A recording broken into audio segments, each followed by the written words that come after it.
discuss ya, diskusi, review ya dari pengalaman mungkin teman-teman yang lebih mendalam gitu ya, nah, maupun dari saya nanti um, terkait dengan mata kuliah audit sistem informasi akuntansi ini. Baik, sebelum dimulai mungkin saya akan confirm kembali kepada teman-teman dan kemarin juga sempat berdiskusi ya sekilas lihat lewat WhatsApp dengan Mas Usman ya, eh, bahwa ini mata kuliah ini lanjutan dari mid ya, midterm ya, betul? Halo? Saya nggak bisa dengar ya. Iya Pak, betul Pak. Oke, betul ya. Dari midterm, berarti Anda sudah melakukan perkuliahan pertemuan satu sampai pertemuan ke-7 atau 6 gitu ya, pertemuan tujuannya, pertemuan ketujuhnya mid gitu ya. Nah, oke, nanti kita review sebentar ya, karena di awal kalau langsung belajar, saya nggak tahu apa yang sudah teman-teman pelajarin gitu ya, dan bagaimana polanya. Dan nanti juga di exam, final exams, I will prepare for question also ya. Jadi pertanyaan-pertanyaan nanti akan saya siapkan juga untuk final exam. Tetap nanti saya sampaikan juga ke pihak kampus gitu ya. Nah, mungkin di minggu pertama ini saya belum mempersiapkan ya formnya ya. Mungkin besok saya akan kasih form masalah aktivitas kelas ya. Jadi saya juga memperhatikan aktivitas kelas untuk usulan nilai rekan-rekan gitu. Oke, mungkin itu perkenalan dari saya. Jadi saya Vero, bidang saya accounting, audit, pajak. Saya praktisi, bekerja di salah satu perusahaan IT di Indonesia ini, ya perusahaan IT. Saya auditor juga sebagai quality control di beberapa kantor akuntan publik dan pengajar juga ya, pengajar ya sedikit-sedikit belajar untuk berdiskusi gitu ya. Jadi, nah, karena background saya praktisi dan mengajar, jadi kembali saya lebih mengutamakan masukan dari teman-teman diskusi ya. Belum tentu apa yang saya sampaikan itu valid, so you can confirm atau recheck kembali atau ada pertanyaan atau mau diskusi silahkan. Mungkin itu perkenalan dari saya. Jika ada pertanyaan sebelum saya tanya teman-teman silahkan. Apa masalah nilai, masalah model kuliah, dan lain-lain. Ini maksi kan ya, magister akuntansi ya? Betul ya? Betul Pak. Betul ya. Jangan malu-malu kuliah dengan saya. Kalau kalian diam, saya jadi diam juga nanti kan. Nggak enak diam-diaman kita ya. Oke, untuk awal mungkin perkenalan dulu. Saya akan nama ya. Tidak usah disebutkan institusinya dari mana, nggak usah. Tapi bidang kerjanya apa gitu ya. Kalau sudah bekerja, kalau misalnya lagi mau ganti profesi atau dalam proses bekerja ya silakan aja, tapi bidang profesinya apa. Mungkin saya mulai dari kalau Mas Billy dari host ya, dari pihak UNJ ya, sepertinya ya. Enggak Oke, Pak, dari Mas Alwan. saya mahasiswa juga Pak. Kan Oh, masih. saya ngurusin Bapak di semester kemarin Pak. Wah, iya Mas Billy. Lupa saya Mas Billy. Makanya saya Billy Putra Sanjaya kayaknya pernah ada di kontak saya gitu. Oh, berarti ini lanjut kuliah, Mas. Iya, iya Lanjut Pak. oke, nggak ngulang kan? Enggak Pak. Enggak ya, kasih tahu saya. Di sini nggak ada yang ngulang, nggak ada, takutnya ngulang. Ada yang nggak ada ya. Oke, ya. Mas Billy, apa kabar Mas Billy?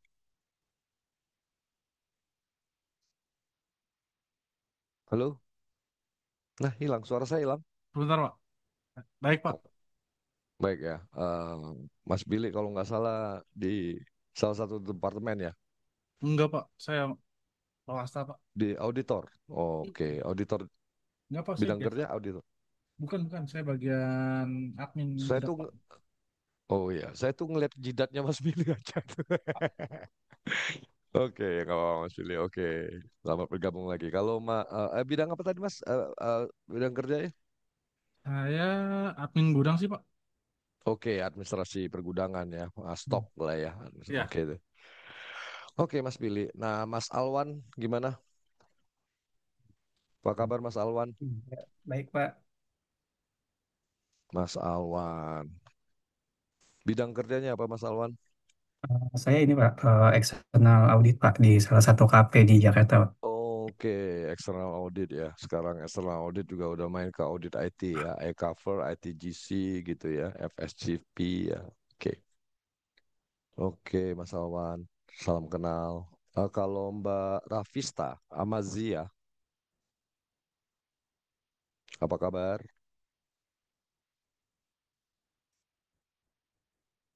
Lagi di jalan atau bisa berkomunikasi? Amazia, oke kita lewatin dulu ya. Mbak Anissa, bagaimana? Apa kabar? Baik, Pak. Alhamdulillah baik. Saya Alhamdulillah. bidang Mm-mm. pekerjaannya di bagian keuangan, Pak. Bagian keuangan, oke ya. Kalau Mas Ari Permana nih kayak mahasiswa saya juga nih kayak pernah nih. Iya Mas Ari ya? Bukan? Belum sih Pak, baru sekarang sih Pak ketemu Oh Bapak. belum ya? Billy sih denger saya Billy pernah nih. Oke bidang kerja apa Mas Ari? Saya di internal audit Pak.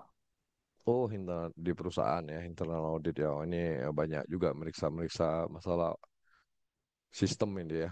Internal audit apalagi internal audit nanti kita bahas ya ada ISO 27001, COVID dan lain-lain. Bidang bisnis perusahaannya apa Mas? Saya di ini Pak, BUMN asuransi Pak. Oke. Sip.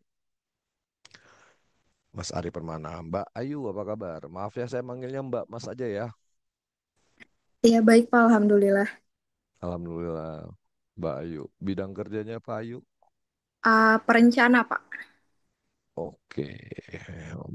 Financial planner atau management planner? Di instansi pemerintah Pak. Oke. Oke Mbak Ayu. Salam kenal. Ya siap Pak. Mana lagi tadi loncat-loncat namanya? Oh Elita, Elita, Elita. Apa kabar Elita? Iya, alhamdulillah baik Pak. Alhamdulillah. Apa kabar Elita? Baik Pak, alhamdulillah. Elita dulu S1-nya accounting. Iya Pak, D4. D4, oh ya D4 ya. Baksi itu biasanya S1-nya accounting ya, jarang ya S1-nya non accounting. Nah, kalau Elita bidang kerjanya apa? Saya eksternal auditor Pak. Oke, kantor akuntan publik tumben bisa kuliah ini. KAP ini malam-malam bisa kuliah tumben loh. Biasanya baru mulai kerja jam-jam segini ya. Oke, belum belum sibuk. Oh, udah mulai sibuk ya. November ini udah mulai masuk nih Udah Pak, udah harusnya. masuk interim Pak. Oke, iya interim. Ya sabar ya. Thank you Ayu. Ya Pak, Fazat, terima kasih Pak. apa kabar Jar? Sehat, Kalau Pak. Fajar, Alhamdulillah. Alhamdulillah Fajar ya, baik ya. Ya, Pak. Mana Alhamdulillah. Fajar? Sehat. Oh, Fajar. Sehat Jar ya. Alhamdulillah. Alhamdulillah. Fajar suaranya kok suara perempuan Fajar? Lagi masih di kantor, Pak. Enggak kedengeran. Kalau saya gerak lihat gerak bibir kamu aja nih. Oh, Apa nggak kabar kedengeran ya? Fajar? Oh, kedengeran dikit-dikit putus delay. Sebentar, Pak. Sehat Sebentar, ya? Pak. Saya ganti mic dulu, Pak. Ini kedengeran nggak, Pak? Oke. Oh, kedengeran nggak apa-apa Fajar. Bidang kerjanya apa Fajar? Di counting, Pak. Oh, accounting. Oh, udah closing lagi closing ya tanggal-tanggal sekarang ya. Iya, Pak. Oke, berarti masih di kantor nih ya. Iya, kebetulan masih, Pak. Oke, nggak apa-apa Fajar. Kamu anak kos atau asli udah di sini di Jakarta? Udah di domisili di sini, Pak. Di Oh, Jakarta. memang di sini ya. Oke, thank you Fajar. Sama-sama, Fajar Pak. udah sebentar ya saya coba mapping dulu ya.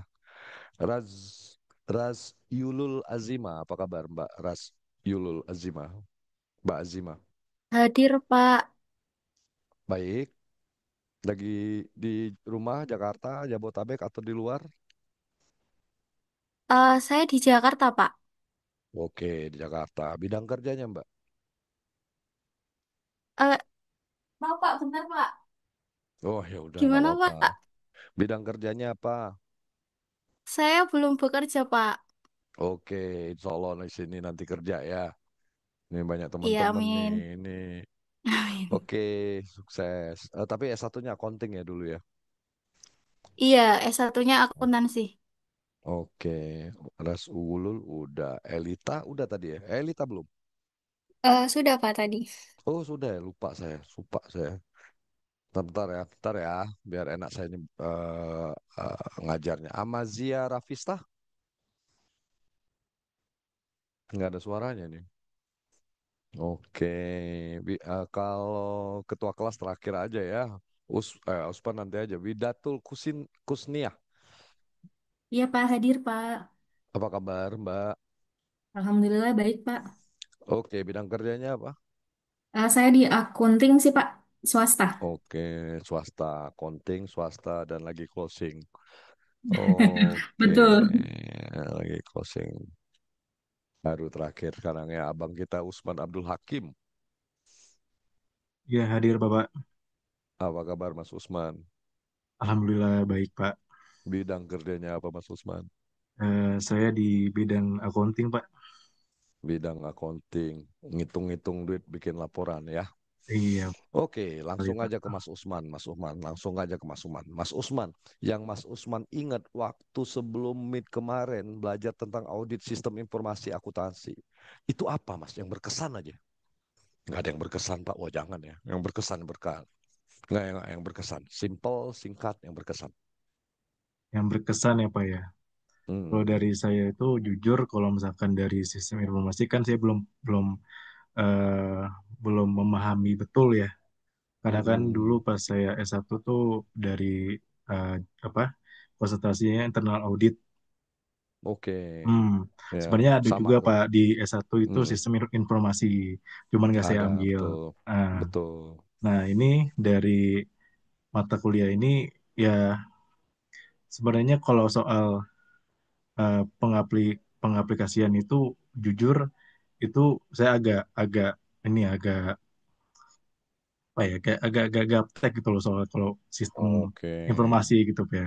Tapi nggak ini emang cukup menarik karena ini bakal dipakai untuk buat ke depan lah, buat masa depan nanti gitu. oke. Thank you ya. Buat Saya ambil AI segala macam gitu ya Pak. ya. Makasih. Nah, saya sampaikan sekarang ya. Baik itu internal audit maupun eksternal audit. Pemahaman tentang siklus sistem itu penting sekali. Nanti kita lihat ya. Nanti kita lihat. Kenapa? Karena satu, laporan keuangan itu dihasilkan saat ini ya. Laporan keuangan dihasilkan oleh sistem.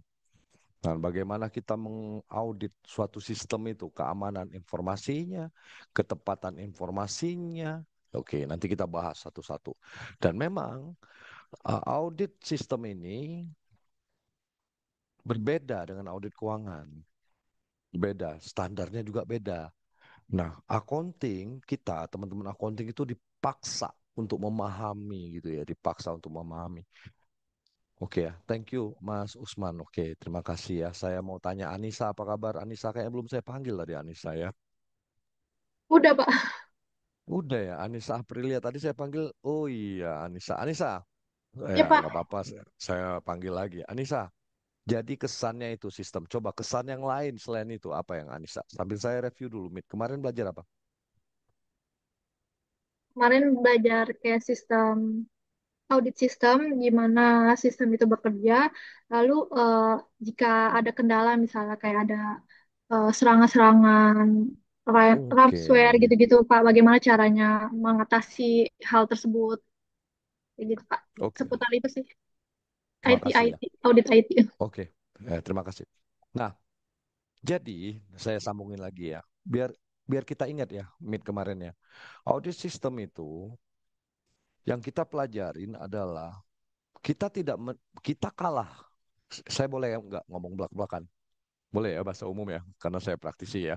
Anda praktisi juga boleh agak belak-belakan ya. Kita tanda kutip kalah dengan teman-teman IT. Tapi kita jangan blank. Logikanya harus kita kalah tapi jangan dibodohi gitu maksud saya. Oke. Nah, yang disebut Mbak Anissa tadi kecurangan atau misstatement, kesalahan pelaporan keuangan. Fokus kita laporan keuangan ya, karena sistem itu bagian dari penyusunan laporan keuangan.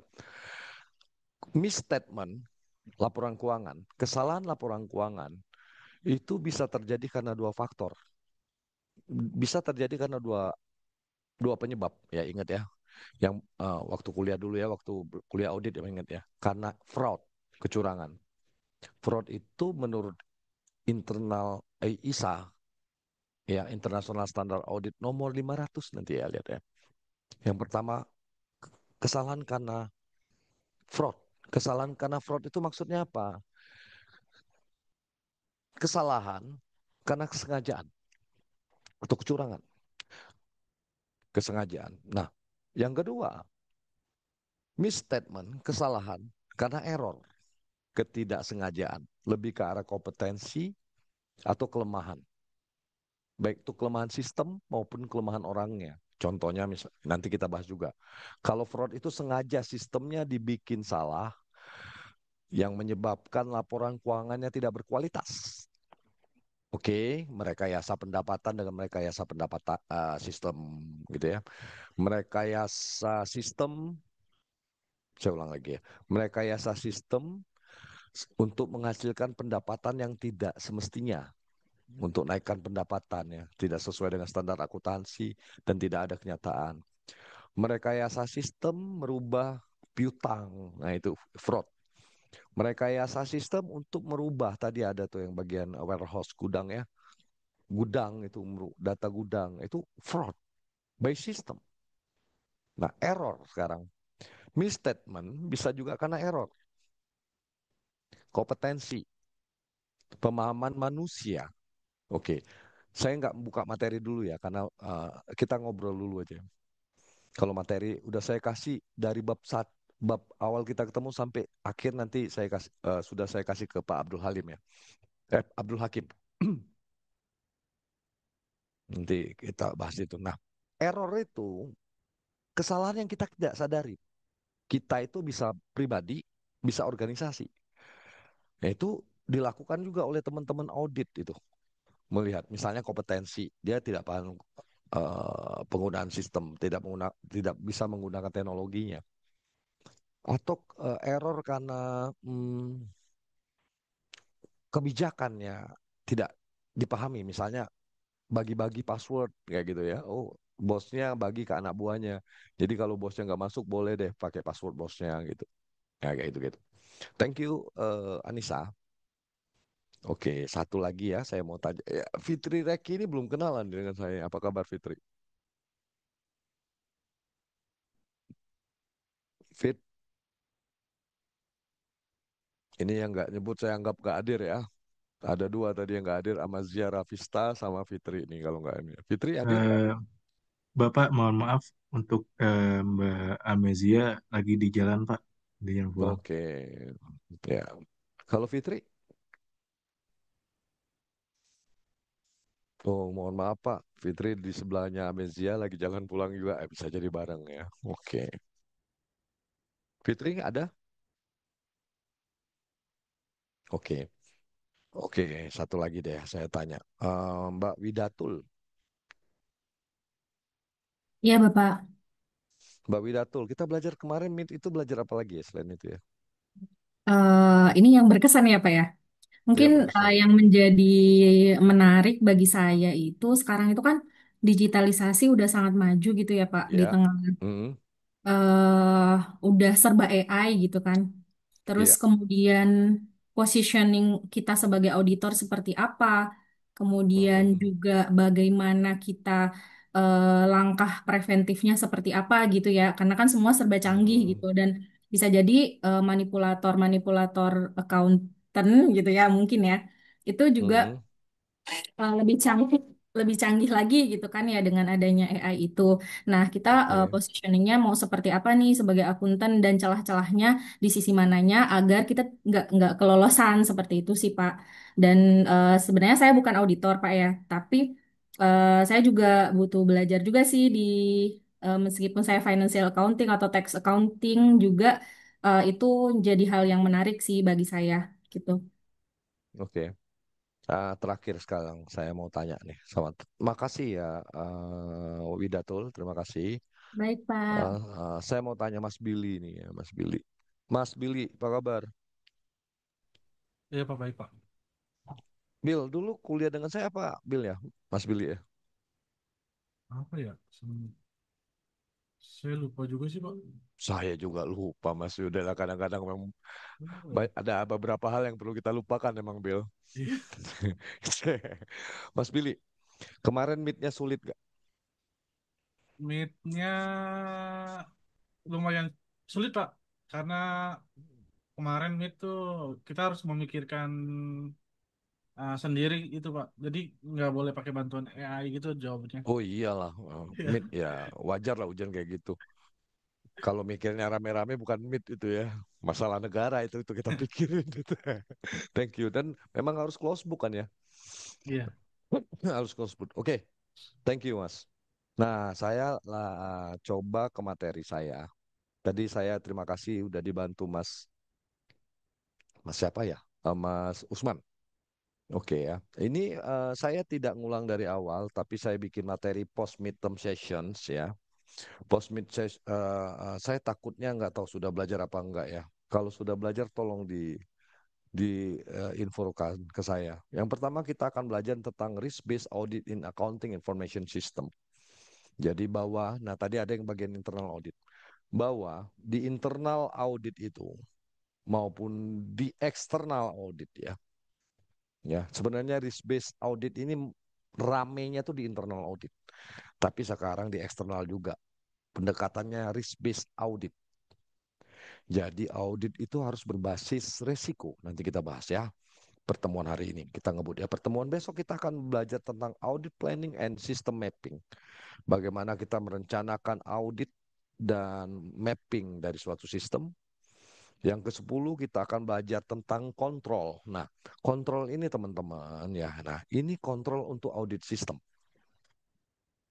Kontrol untuk audit sistem. Kalau di audit akuntansi, ya tadi banyak yang eksternal audit ya. Kriteria, ya. Kalau kita lari ke definisi audit ya, tolong dikoreksi saya kalau salah. Definisi audit itu aktivitas atau proses yang sifatnya sistematis, tujuannya assurance atau mencari kesesuaian in Indonesia dan memberikan advice atau consulting, masukan. Oke. Proses yang sistematis untuk menilai asersi. Ya, kalau ada assertion ya, asersi. Ya, asersi bahasa Indonesianya S-nya satu. Untuk menilai asersi, asersi manajemen. Kalau fokusnya audit selama ini di internal audit, definisi internal audit atau audit di akuntansi ini asersi manajemen terhadap laporan keuangan. Ini ya, saya kasih bintang ya. Oke, asersi itu adalah pernyataan manajemen bahwa laporan keuangannya berkualitas. Oke ya, bentar ya. Mencari assurance atau advice berdasarkan kriteria. Ingat ya, ingat ya, ingat ya, kriteria. Nah, kriteria itu kalau umat beragama, kriteria itu patokan atau standar menyatakan salah atau benar. Kalau umat beragama, kriteria itu adalah keyakinan dia dengan kitab sucinya, apapun agamanya. Nah, demikian juga dengan audit. Membandingkan membandingkan dengan kriteria. Membandingkan dengan kriteria, suatu kriteria. Kriteria ini tidak baku, Bapak Ibu. Nah, saya agak luruskan dulu ya. Tidak baku. Karena teman-teman termasuk saya lama di accounting dan kuliah di accounting, kita berpikir kriteria itu hanya PSAK. SAK atau IFRS lah kayak gitu ya, standar akuntansi. Tidak baku. Tapi sangat tergantung dengan objek auditnya. Apa yang kita audit. Kalau PSAK, SAK, IFRS, oke. Ini kalau kita ngaudit keuangan. Bagaimana kalau tentang internal audit? Nah, Internal audit itu lebih luas, Bapak Ibu. Misalnya, kalau suara saya tidak jelas atau terputus, tolong info ya. Misalnya, terkait dengan mutu manajemen.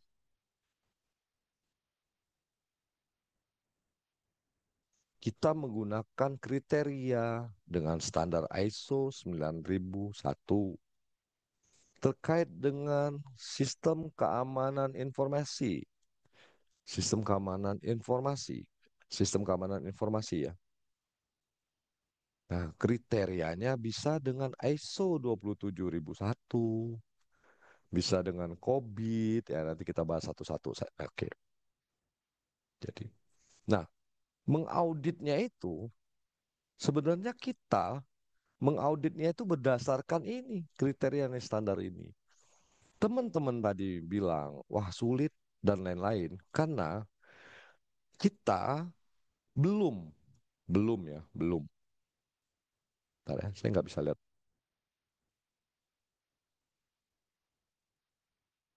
Oke, mana? Oke, saya di mana ya? Teman-teman masih kelihatan share saya? Masih, Pak. Halo? Masih. Masih, Pak. Oke. Hmm.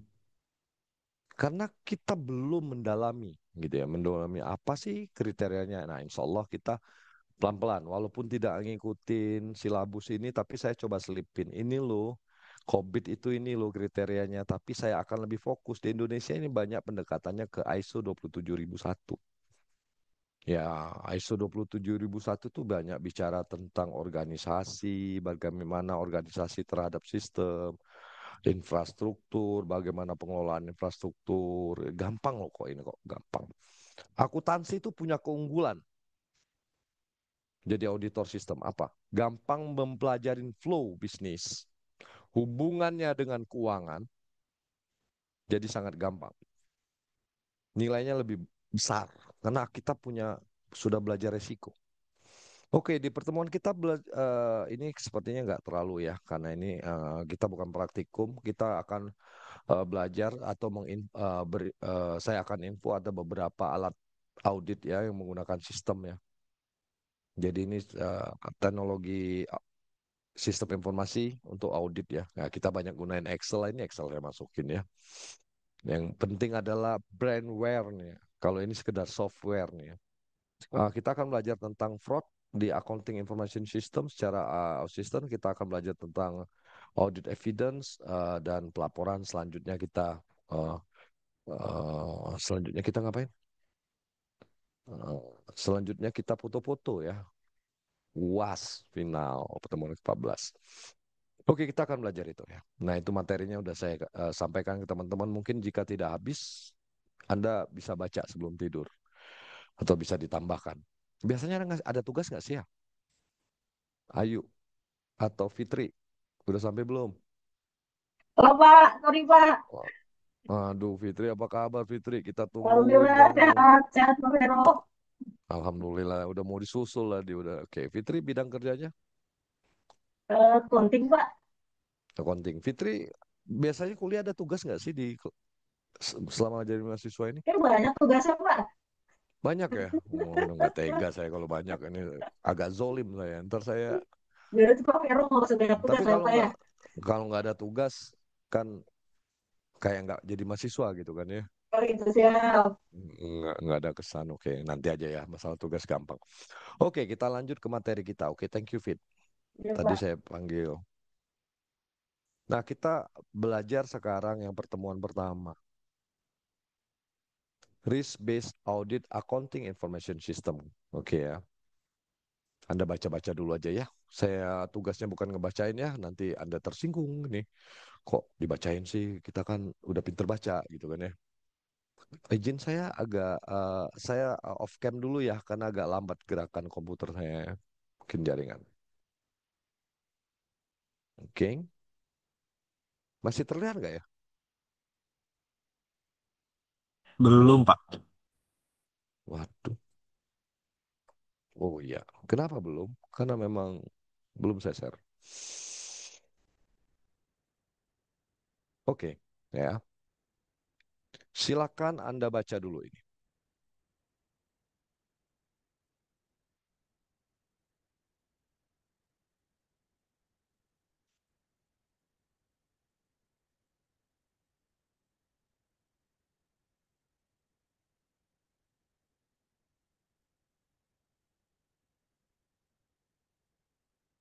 Maksudnya apa? Bukan artinya ya. Kalau artinya Anda udah paham gitu maksudnya gitu loh. Ya, silakan. Oke, disampaikan di sini risk based information system audit provide reasonable assurance that information system contribute to organization objective and that residual risk is within the organization risk appetites. Oke, di sistem itu uh, audit information system, saya nggak bagi ya catatannya ya.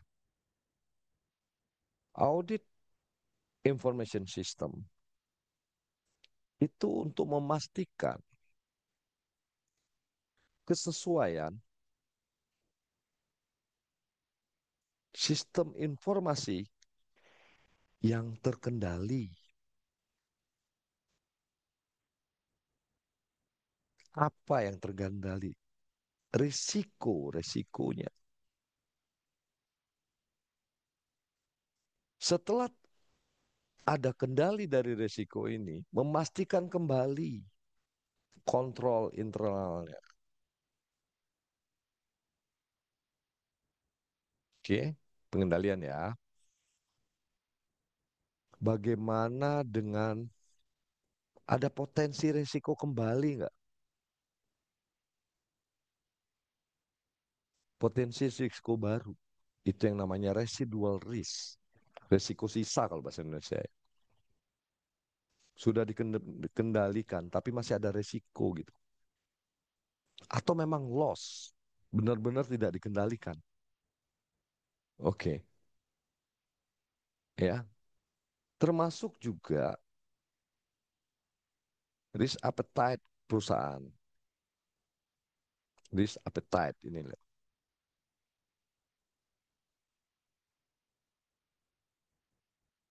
Tingkat resiko yang masih diterima. Saya pakai kata-kata masih.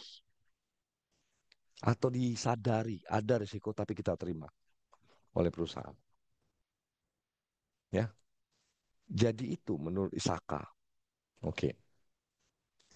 Ya, silakan Anda baca sendiri ya. Coba kita lihat sini ya. Kalau menurut IIA, Institute Internal Audit tahun 2022, pendekatan audit sistem informasi itu menilainya apa? Kecukupan pengendalian, keamanan data, integritas proses bisnis digital. Tolong diingat.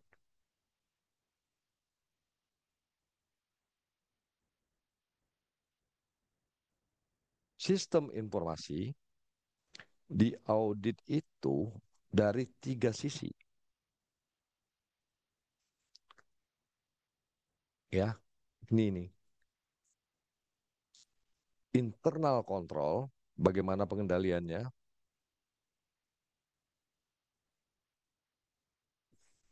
Saya nggak teori ya, teorinya ada di bukunya. Ya. Internal control, data security, dan yang ketiga, integritas. Integritas apa? Datanya, prosesnya.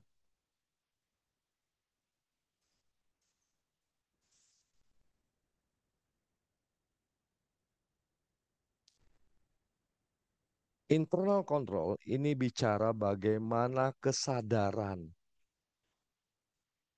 atau paham atas risiko, kita paham tuh sebagai organisasi.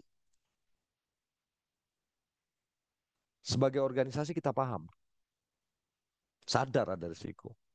Sehingga kita melakukan internal control. Internal control ini bisa kebijakan, perusahaan itu kasih kebijakan, ada kebijakan, ada kebijakan tuh SOP dan ada aturan kayak gitu SOP ya. Dan peningkatan kompetensi SDM-nya. Tuh, auditor tuh ngecek itu internal control. Sebagian kecil ya. Kompetensi dan organisasi perusahaan. Data security ini juga jadi fokus terpisah. Jadi internal control, data security terpisah. Terkait dengan apa? Dari namanya kita tahu artinya keamanan data. Keamanan data itu mulai dari mana sumber datanya, bagaimana memprosesnya, bagaimana data outputnya disimpan.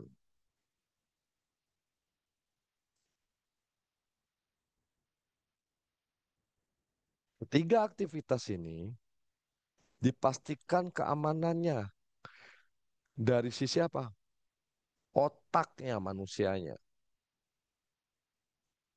hardware-nya, perangkatnya, dan software-nya. Sekilas ya nanti saya ya, catatannya ada di materi. Integritas proses ini lebih ke arah input dan prosesnya. Inputnya benar, prosesnya benar.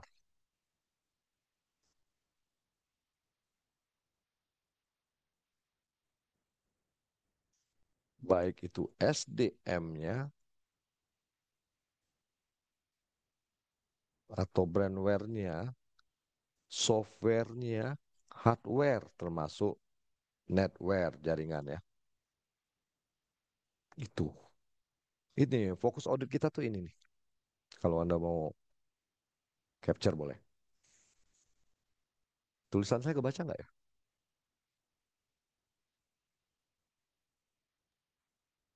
Diam-diam aja, marah. Baca, Baca, Pak. Pak. Oh, saya kira marah. Lanjut ya. Kalau ada pertanyaan silakan. Sebelum saya lanjutin, saya nggak bacain ya. Kalau bacain Anda lebih jago bacanya. Coba kita lihat. Jika ada pertanyaan silakan disela. What the relationship between risk and control? So, between risk and control ada hubungan. Pengendalian itu muncul karena ada resiko, Bapak Ibu. Kita bawa payung karena ada resiko kehujanan. Tapi pada saat kita sadar tidak mungkin hujan, kita nggak bawa payung. Atau naik motor lah ya. Kita pakai jas hujan karena ada potensi resiko akan hujan. Bagaimana Pak saya tahu akan hujan? Ada indikasi. Nah, gitu ya. Audit itu adalah menemukan indikasi-indikasi.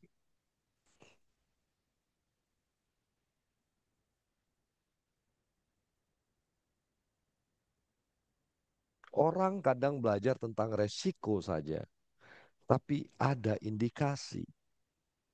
Audit itu yang baik adalah pada saat melihat adanya indikasi, itu sudah menjadikan temuan audit atau saran audit nantinya. Ada indikasi. Itu yang kadang-kadang kalau jadi auditor itu yang namanya potential of improvement. Bukan temuan, tapi saran perbaikan. Atau temuan audit.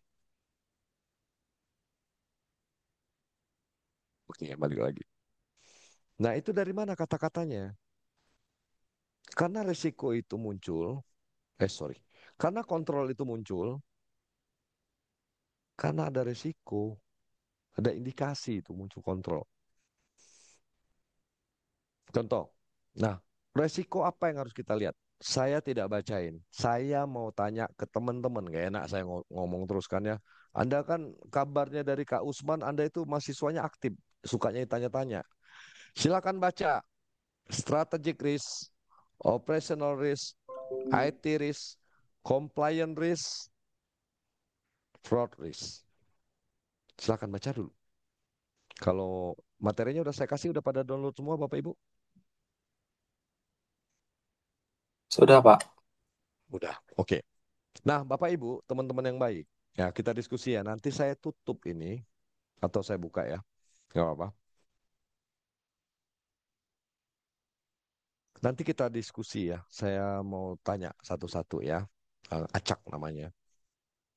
Dan tolong diingatkan Pak Usman, Pak Mas Usman, saya nanti kasih link. Di situ link itu Google Form ya. Di Google Form itu Anda isi nama Anda, nomor mahasiswa Anda. Nah, di situ ada nilai. Nilai itu antara 1, 2, 3, 4. Ada catatan.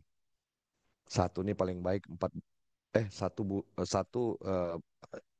rendah ke baik lah gitu ya. Nah, setiap Anda aktif menjawab atau saya tanya dan Anda jawab, Anda klik link ini, silakan tulis sendiri nama, tanggalnya, silakan klaim sendiri nilainya. Yang tidak ngeklik, tidak klaim, berarti saya tidak bisa nilai Anda. Yang nggak saya tanya tapi ngeklik, berarti Anda nggak jujur gitu aja. Ini berarti individual aja. Ingetin ya, jadi self-assessment by yourself. Ya, jadi Anda silakan nilai sendiri keaktifannya. Tapi nanti saya siapin dulu formnya. Paham nggak? Iya, baik Pak. Paham ya. Kita masalah nilai gampang lah dengan saya. Tapi saya pingin kita aktif, kenal di kelas. Apa tahu gitu ada dampak. Ada strategic risk, operational risk, IT risk, compliance risk, fraud risk. Oke, saya kasih kesempatan kepada Anda siapapun dari 1, 2, 3, 4, 5. Strategic, operasional, IT risk, compliance risk, dan fraud risk. Risiko mana yang mau Anda tanyakan? Silakan. Atau Anda ragu?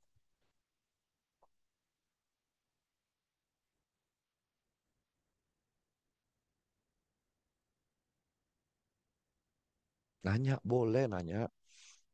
Risiko mana yang Anda ragu, Anda atau mau confirm, atau Anda mau jelaskan boleh.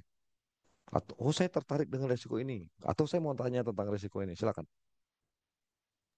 Pak, izin boleh nanya, Pak. Oke, Kak Ari Permana, silakan. Pak, mau nanya, Pak, yang terkait resiko operasional, Pak. Nah, itu kan terkadang-kadang, Pak, ketika ada muncul resiko operasional tuh, Pak, nanti malah kaitannya dengan resiko lain, Pak. Memunculkan resiko yang lain, misalkan resiko Betul. operasional itu ternyata karena adanya belum apa tidak ada compliance-nya gitu, Pak. Berarti kan memunculkan juga resiko compliance. Sampai itu gimana ya, Pak?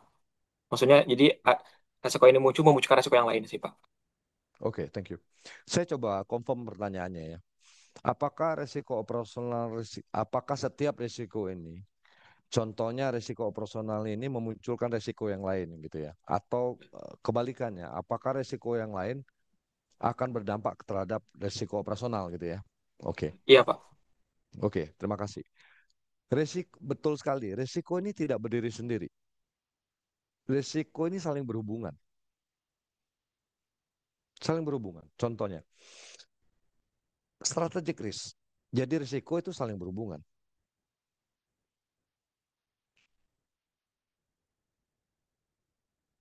Risiko itu punya dampak.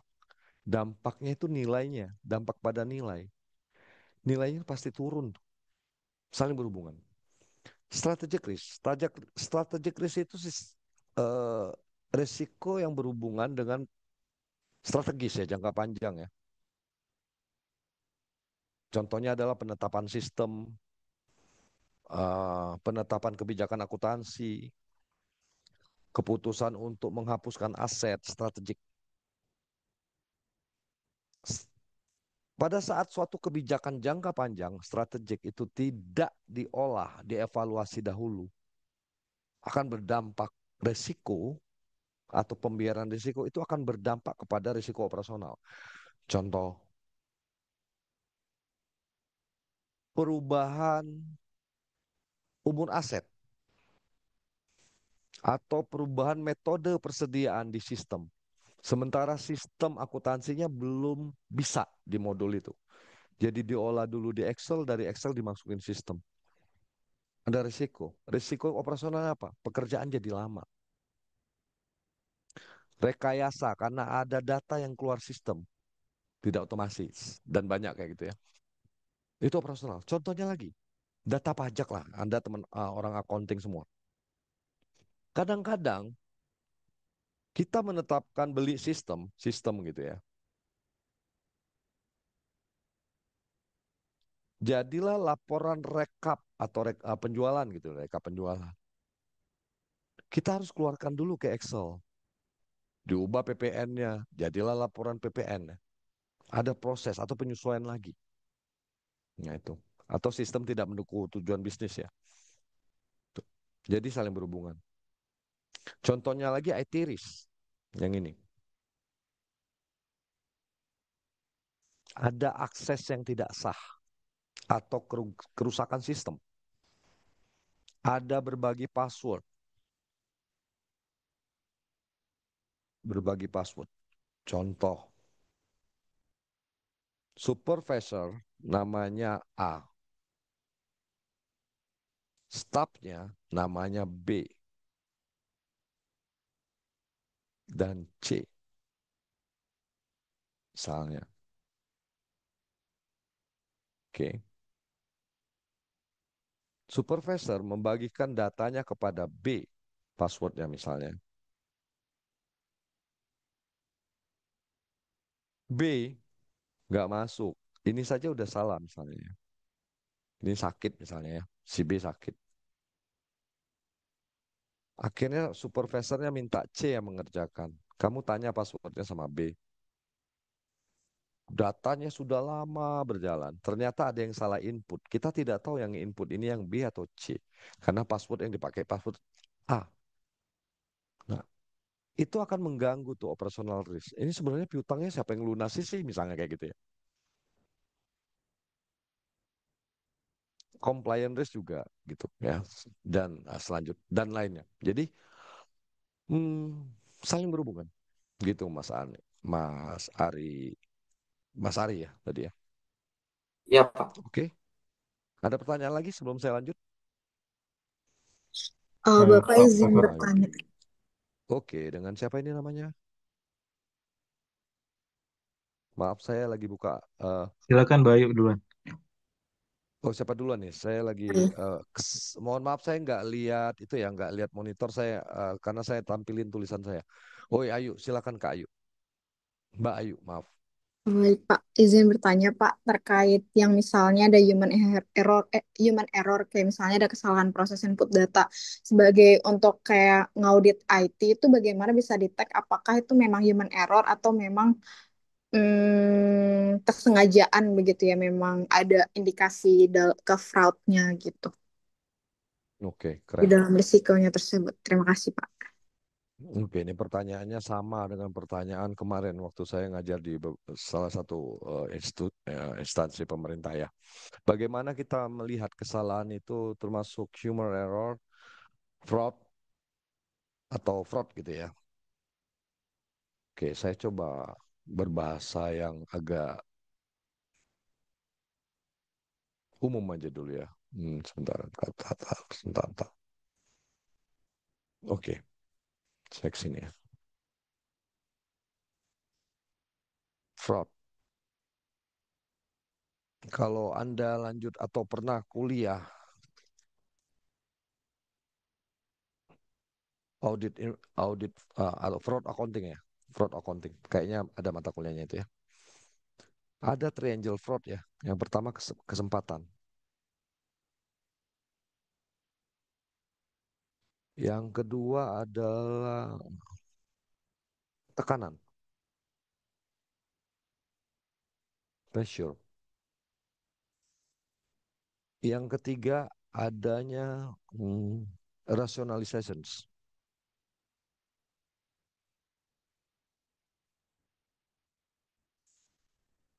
Ketiga aspek ini itu sebagai dasar menetapkan ada fraud atau tidak.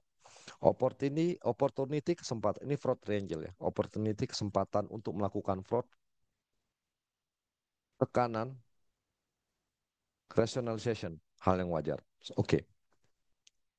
Fraud laporan keuangan, fraud itu bukan hanya mencuri ya, bukan hanya korupsi. Salah satu fraud itu adalah rekayasa laporan keuangan. Oke. Kita ambil contoh rekayasa laporan keuangan. Anda external auditor ini banyak nemukannya. Dan saya yakin secara tidak sengaja Anda sebenarnya sudah menilai dalam hati Anda ini fraud, rekayasa laporan keuangan. Yang pertama, rationalization. Wajar di grup perusahaan kami saling nutupin supaya target anak naik, supaya target anak tercapai pendapatannya, target induk ikut tercapai. Direktur bahagia, semua dapat bonus, rekayasa pendapatan oke. Rasionalisasi, hal yang wajar.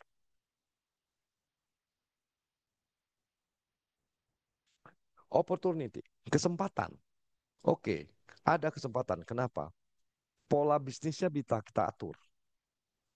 Pola bisnisnya bisa kita atur. Accounting di bawah direktur bisa gua atur. Bisa saya atur. Nggak cukup kita pindahin accounting. Internal audit, emang kuat internal audit di Indonesia? Tidak sesuai dengan standar internasional IPPF. Masih di bawah direktur. Internal audit tidak mendukung direktur, dipindahin. Opportunity ada, kesempatan untuk merekayasa ada. Pressure, tekanan ada. Target perusahaan. Itu fraud. Nah, bagaimana kita tahu sebagai auditor itu fraud atau tidak? Dari pelaksanaan audit, kita itu ada proses audit itu ada yang namanya interview, observasi, validasi atau pembuktian, cek bukti ya dokumen, rekalkulasi.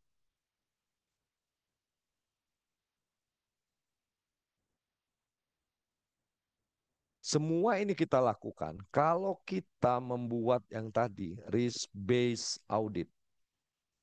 Jangan semua bukti kita audit. Tapi audit berbasiskan resiko. Apa resiko perusahaan ini? Dari hasil interview observasi. Oh, resikonya tekanan yang besar untuk mencapai target. Satu lagi analitis ini membandingkannya. Misalnya dari sisi analitis kelihatan pendapatan signifikan naik. Oh, disambungkan. Oh, ada tekanan mencapai target. Ada opportunity. Bukti-buktinya pada saat audit sulit. Buktinya sulit dicari. Penjelasannya kelihatan ditunda. Melihat ke data mentah sulit sekali. Oh, by system kita nggak bisa buka servernya. Datanya tersembunyi. Datanya nggak ada di sini nih. Kita dapatnya data ini by system ya itu. Agak dihalangin sumber transaksinya. Rekayasa. Akhirnya yang paling banyak itu rekayasa pendapatan. PSAK 72-nya dibiaskan. Belum ada pendapatan, diakuin pendapatan. Atau pendapatan hanya diakui berdasarkan kontrak, tapi kewajiban atau obligasi belum dialihkan, sudah diakuin pendapatan. Nah, itu saya bicaranya fraud dari sisi rekayasa laporan keuangan. Bukan error, error kelihatan. Kalau salahnya itu tidak signifikan, materialitasnya tidak signifikan. Gitu ya. Mungkin itu menurut saya Mbak Ayu. Thank you. Gimana yuk? Baik, Pak. Tapi kalau misalnya dari sisi IT-nya, itu kan nanti ada kita ngecek di sistemnya gitu ya, Pak ya. Misalnya di Betul. sisi, misalnya di pendapatan mereka memang sudah memakai Betul. sistemnya gitu.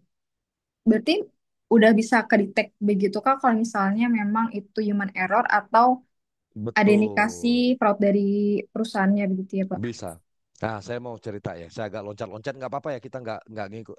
Kalau materi saya ini bisa dibaca ya, bisa dibaca. Saya akan cerita ya, ya. Di yang utama itu kan laporan keuangan ya. Laporan keuangan itu ada neraca, P&L, laba rugi ya. Saya bahasa Indonesia aja ya. Laba rugi, cash flow, arus kas ya, perubahan ekuitas, dan catatan atas laporan keuangan. Oke ya. Nah, laporan keuangan ini dihasilkan dari GL tuh biasanya nih, General Ledger ya. Isinya semua akun nih, akun-akun di sini nih. Akun-akun ini kalau ditelusurin kebukti tuh. Bukti ini ada sifatnya bukti transaksi, ada yang sifatnya bukti estimasi, kayak perhitungan metode depresiasi dan lain-lain. Oke ya, akun. Nah, auditor kita ini, teman-teman akuntan, banyak fokus di sini nih, di GL. Nah, tapi sekarang teman-teman, GL ini, kayak gini ini ya, itu dibuat dengan sistem informasi teknologi, sistem. Sehingga KAP ini bukan hanya audit keuangan dari PSAK atau FRS, bukan hanya itu.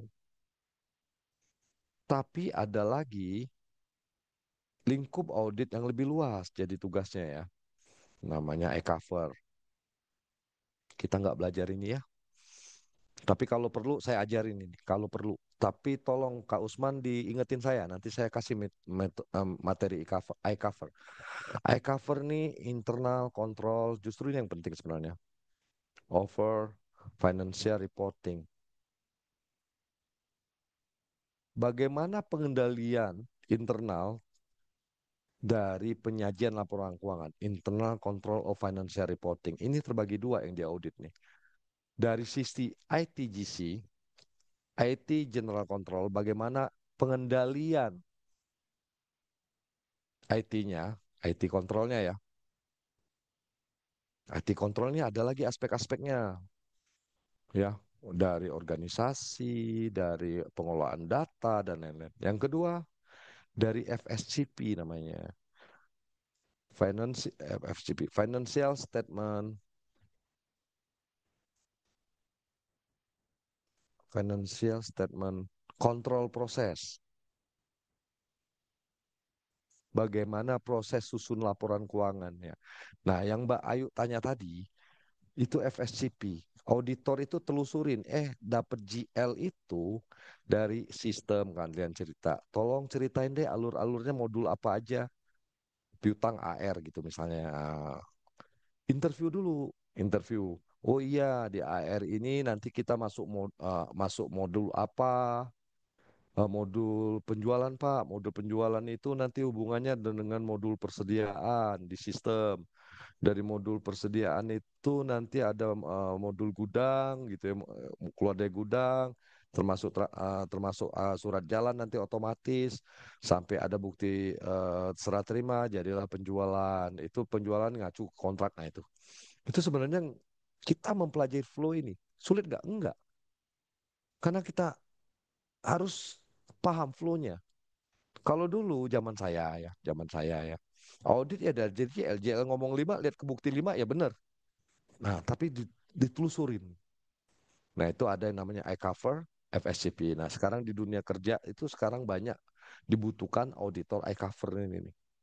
Kalau accounting, FSCP, ITGC, oke. Makanya accounting tuh enak, peluangnya besar. Karena dia tahu flow uang. Tinggal pemahaman logika resiko IT-nya. Pak, ada nggak Pak cara memeriksa ini? IT control ada. Ada yang namanya, kita punya list, seperti checklist, pertanyaan apa yang harus kita kasih. Pertanyaan apa yang harus kita siapkan, itu di ISO 27001. Kalau diperlukan nanti saya siapkan. Gitu ya, yuk.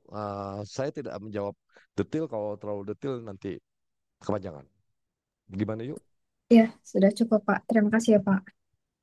Oke ya, thank you ya. Nah, jadi yang sebenarnya saya tidak hanya menjawab ayo ya buat teman-teman semua dan melanjutkan dari penjelasan framework integration.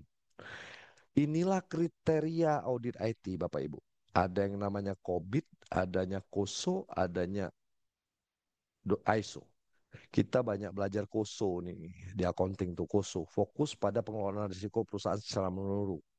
COSO itu kan ada 5 ya, kalau nggak salah ya. Nah, yang paling banyak itu ISO 27 nih.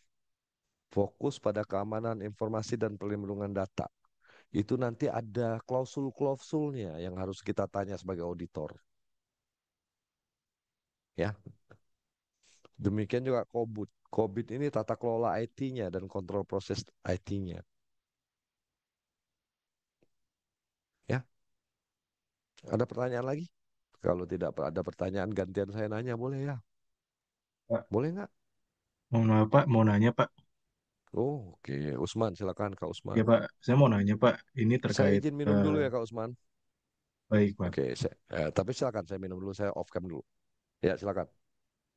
Iya Pak, jadi saya eh, pengen nanya terkait fraud risk ya Pak ya. Ini kan dideskripsikan manipulasi data untuk keuntungan pribadi ya Pak ya. Nah, eh, bisa nggak Pak untuk kasih saya contohnya seperti apa Pak?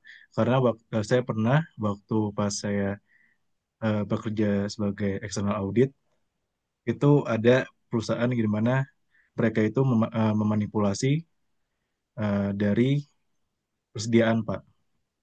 Oke, bisa. Di Yang di mana sistemnya ya Mas ya. ya di sistemnya, yang di mana Hmm, mereka itu utamanya untuk bisa perusahaan tersebut itu menjadi IPO. hmm. Nah, apakah ada contoh, apakah dari Fratrix ini, apakah contohnya seperti apa yang saya eh, bilang, apakah ada contoh lain, Pak? Oke. Banyak sekali Mas. Salah satunya benar sekali yang Mas sampaikan. Semua aspek akun itu ada resikonya. Saat di sistem ya. Contohnya. Tadi di persediaan, inventory. Kalau modul inventorinya bisa dirubah atau direkayasa ya, tanpa bukti, tanpa transaksi, misalnya persediaan bisa out, yaitu jadi fraud. Betul sekali yang Mas sampaikan. Bisa juga misalnya sistem kita terkait data karyawan. Orang SDM kami bisa menambah jumlah karyawan tanpa otorisasi di sistem. Dia bisa bikin karyawannya kalau 3 ketahuan Mas, gampang. Karyawannya ada 300 saja, 380 aja misalnya. Satu sudah keluar tidak dihapus, diganti nama orang lain, nomor rekeningnya dipindahin ke nomor rekening kita. Masuk rekeningnya, tiap gaji otomatis dari sistem, masuk rekening kita atau rekening orang lain. Itu namanya ghost employee. Seolah-olah ada karyawannya, tidak ada karyawannya. Berarti. Atau vendor fiktif. Nah, fraud risk ini banyak. Benar sekali yang disampaikan Mas Usman, bisa fraud dari sisi inventory. Yang saya kasih contoh ini dari sisi SDM gitu ya, misalnya karyawan fiktif, atau dari sisi vendor fiktif. Nah, keuntungan pribadi. Pak, gimana kalau keuntungan perusahaan, Pak? Keuntungan perusahaan tuh gini loh. Ya. Saya yakin Anda auditor dan praktisi tahu lah ya. Tahun 2025, budget kita, revenue, ini budget anggaran, ini realisasi, revenue. Tulisan saya jelek ya, maaf ya. Saya coba biar agak bagus sedikit. Revenue. Budget kita misalnya, let's say revenue-nya 1.320 miliar, 1,3 triliun. Realisasinya kita misalnya baru 900 M. Dengan tidak mencapai budget, dampaknya itu bonus nggak turun tuh. Nilai direksi jadi buruk tuh. Nah, ini yang dibikin rekayasa pendapatan. Nah, kalau ini bukan keuntungan pribadi. Ini berjamaah gitu merekayasanya. Yang paling sering itu ya rekayasa kontrak. Seolah-olah ada penjualan. Rekayasa kontrak. Ini paling jahat nih. Nggak apa-apa kita rugi PPN, tapi seolah-olah ada pendapatan kita mencapai. Atau rekayasa pencatatan. Diakuin dulu penjualan ini 500, tapi nanti di bawah ada biaya 200 gitu ya. Gross net ini ya. Atau rekayasa pendapatan ya, yang belum selesai sudah diakui gitu ya. Nah, ini kalau manual gampang tinggal cari bukti. Tapi ada lagi misalnya rekayasa transaksi. Bayangkan kalau kita jualnya, kalau penjualannya berapa banyak karton atau kotak yang dijual berapa dus, itu gampang. Bagaimana rekayasa transaksi? Misalnya ada bisnis, berapa banyak transaksi pengiriman atau berapa banyak transaksi transfer, berapa banyak transaksi keuangan, itu yang dihitung. Itu kan data yang dihitung. Nah itu. Jadi sistem itu melihat alur di setiap titik-titik transaksi itu loh, sampai keluarnya invoice. Gitu Mas. Jadi kesimpulannya fraud risk itu manipulasi data ya, untuk keuntungan pribadi atau kelompok gitu ya. Baik, Pak. Terima kasih banyak Iya, atas jawabannya, Pak. sama-sama. Oke ya. Izin bertanya Pak dengan Fitri. Oke, Fitri Reski ya, silakan Kak Ya, Fitri. Pak izin dari tadi kan kita bahas terkait audit, perlu audit, perlu kontrol pengendalian karena ada resiko gitu Pak ya. Iya Sebenarnya kalau betul Mbak misalkan Fitri. kita balik yang three lines of model ada istilahnya sebagai apa namanya Apa model user Bu? gitu Saya ya. nggak dengar Bu. Apa Halo, model Bu? Ya apa Bu? Tadi model apa? suara saya terdengar Ah, Pak? terdengar tadi Bu bilang menurut X model apa freelance model apa? Oh iya, three lines of model sih Pak yang buat manajemen resiko. Apa namanya? Maaf, agak jelas. Apa namanya model risiko tadi? Reliance of model maksudnya, Pak. Ya Pak, Oh, oke. lini Three pertama, defense. lini kedua, dan lini ketiga gitu Oh, Pak three ya. line defense. Ya, Oke. nah seringnya kan kalau kita bicara sistem, mungkin saya sebagai akuntansi, kan saya sebagai user Pak ya, kita mengajukan Hmm, pembuatan sistem dan lain-lain gitu ya ke IT hmm, ataupun akhirnya dengan support vendor. Pertanyaannya hmm. sebenarnya kami misalkan dari sisi user untuk kontrol secara sistemnya kan taunya adalah turunan dari bisnis proses Pak ya. Hmm. Nah, sebenarnya itu siapa sih harus yang menjaga gitu Pak ya untuk kontrol di dalam sistem yang misalkan tiap-tiap user ajukan gitu ke pembuatan ke IT ataupun ke vendor itu sih Pak. Karena Oke. seperti itu dulu sih Pak. Karena kalau misalkan sebagai user bisa jadi resiko yang saya sadari itu ternyata tidak cukup gitu. Atau dianggap kurang untuk akhirnya terhadap pengendalian ataupun kontrol yang nanti diimplementasi ke dalam sistem. Oke, saya dapat poinnya, Bu. Mm-mm. Jadi Makasih Pak. dari sisi oke, sama-sama, Bu. Dari kacamata auditor, kita lagi belajar audit SIA ya. Nah, ya. Jangan lupa, bukan dari sisi usernya, tapi dari usernya harus mempersiapkan gini ya. Sebagai akuntan kita harus mempersiapkan. Dari kacamata auditor gitu ya. Dari kacamata auditor, yang pertama adalah risk base. Potensi risiko apa yang membuat kualitas laporan keuangan ini rusak gitu ya. Kualitas laporan keuangan itu dapat disandingkan sesuai dengan standar, dapat digunakan. dengan mudah dan relevan berhubungan gitu ya. Dan lain-lain ada 5 ya, teman-teman ingat ya. Kualitasnya sesuai standar akuntansi dapat dibandingkan, timely dan lain-lain.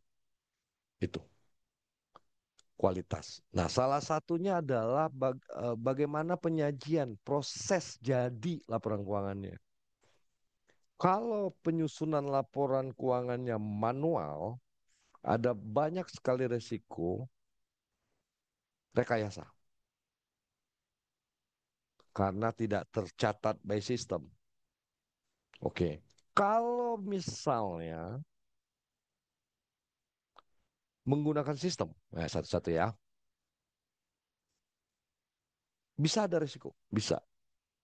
Akses ke sistemnya, siapa? Kontrol sistemnya, pengendalian sistemnya, sejauh atau sekuat apa dalam hal misalnya akses, backup, sistem hilang kan beresiko juga tuh. Cepat tapi hilang sistemnya, dicuri orang. Dan lain-lain. Rekayasa sistemnya. Nah, auditor itu skeptisnya, ya auditor kan berbasis skeptis ya, hipotesa negatifnya, hipotesa yang jelek tuh, skeptis profesional. Ada resiko yang belum terkendali, atau yang memang tidak tinggali, atau ada fraud yang memang dilakukan by system. Ya, di situ ya. Siapa sih yang bertanggung jawab? Bukannya accounting itu sebagai pengguna.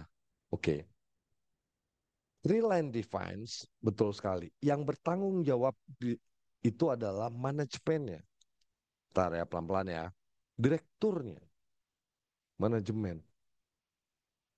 Operational manajemennya lah. Kalau saya bilang ya, first line defense itu ya. Pemilik proses dan pengguna sistem. Itu first line of defense, hati-hati loh. Operational management itu bukan direkturnya aja. Pemilik proses dan pengguna sistem.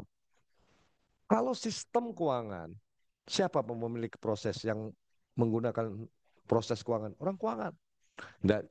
Dari aktivitas penjualan muncul otomatis ke piutang. Dari piutang ada pembayaran, cek rekening orang, diklik udah pembayaran, selesai. Proses ownernya keuangan, finance staff, IT-nya. Gitu ikut bertanggung jawab, operational management. Dia mengidentifikasi, mengelola risiko, menjalankan kontrol operasional, dan memastikan data akuntansi proses dengan benar, gitu ya. Yang kedua, kalau bicara first line of defense, second line of defense-nya siapa? Risk management and compliance functions. Di organisasi kita, perusahaan itu harusnya ada bagian yang memang memikirkan resiko. Tugasnya itu adalah mengukur resiko, membuat mitigasi ke resiko, diukur lagi, ada resiko residual sampai benar-benar resiko hilang atau diterima. Nah itu harus ada bagian.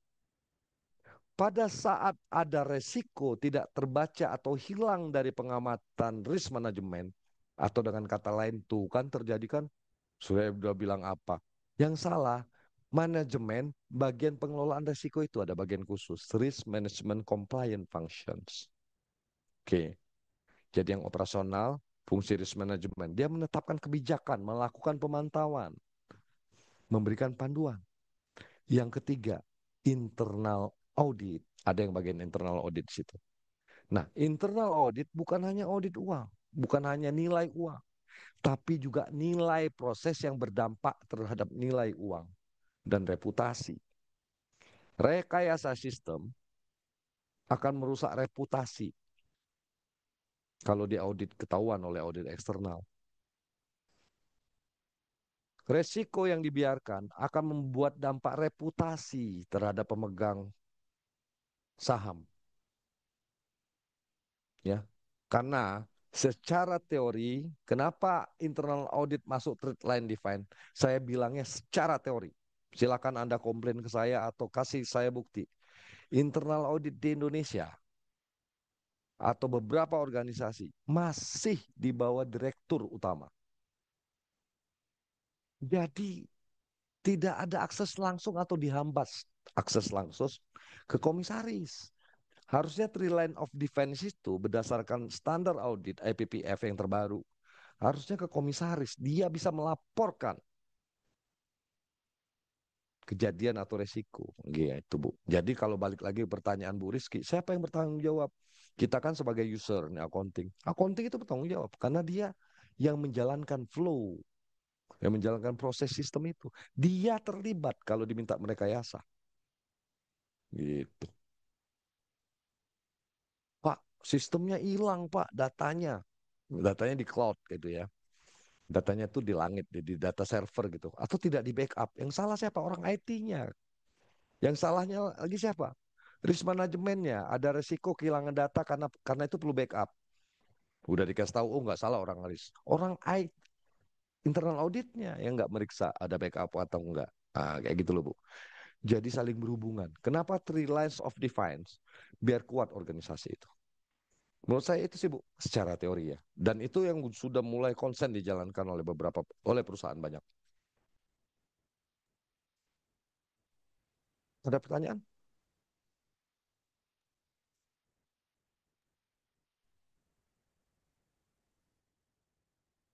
Bapak Ibu?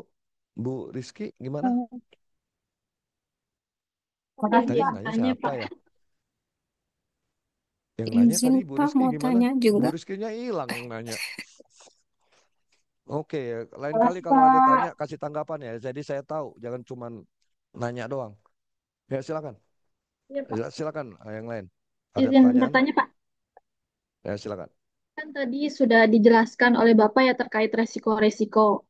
Nah, aku Hmm, masih bingung sih Pak. Gimana sih Pak jika auditor ini ternyata lalai atau gagal gitu dalam melakukan penilaian resiko?